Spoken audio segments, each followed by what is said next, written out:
Through all of this, what happened? You're the captain, you're Mr. Tampa Bay. What happened? Yeah, to be completely honest, Army, I found myself asking the same question. And the more people I talked to, everyone seemed to share that same sentiment.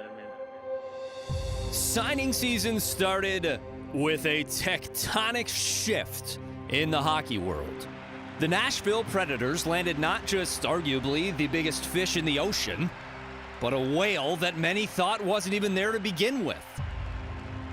Steven Stamkos, for 16 years the face of the Tampa Bay Lightning, a two-time Stanley Cup champion, the franchise leader in goals, points, games played, a two-time Rocket Richard winner, was walked to free agency by the only pro club he'd ever known, and then released into the wild.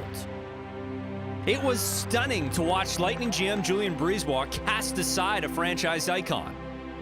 But it's actually something that the Lightning and BriseBois had done before.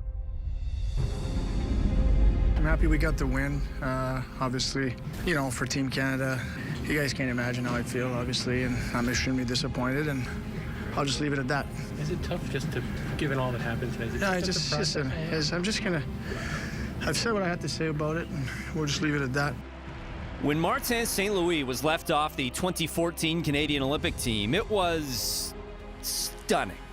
As of January 2014, St. Louis was the franchise leader in assists and points. He was a two-time Art Ross winner. He was a Hart Trophy winner. He was the captain of the Lightning. He was a Stanley Cup champion. Martin St. Louis was the Lightning. And so his inclusion on the 2014 team was thought to be automatic, especially considering his general manager, Steve Yzerman, was also running Team Canada. But Stevie Y shocked his country. This isn't about any one individual. We had hard decisions to make. He's not on Team Canada. He's earned it. He has earned the right to play for Team Canada. It's just silly. The omission that stood out the most was Martin St. Louis. I don't know what more you can do or expect from him to be able to make this team. In an incredible twist of fate, St. Louis was eventually named to Team Canada, replacing an injured Stamkos. He joined a stacked Canadian squad that would go on to capture a gold medal in Sochi. But the glory of gold wasn't enough to repair the relationship between Yzerman and St. Louis. The veteran of more than 900 games with Tampa, who held the no-trade clause, requested a trade to the New York Rangers, which was granted by Yzerman. A shutout for Ben Bishop, and the Lightning are going to the Stanley Cup Final. What will become of Marty St. Louis? St. Louis' time on Broadway came to an end just over a year after the deal in a Game 7 Conference Finals loss to his former club. He would retire in that offseason. The Lightning, meanwhile, would lose in the Cup Final, but not before gaining the foundational experience necessary for a pair of Cup runs in 2020 and 2021.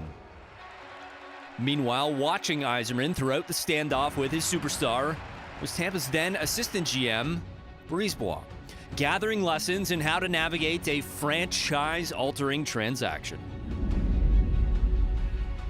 When you're in one place for so long and you know what's coming, here felt like a young kid again coming into their first training camp, not knowing what to expect. I think day one was pretty good. I'm feeling good, and see how the body feels tomorrow.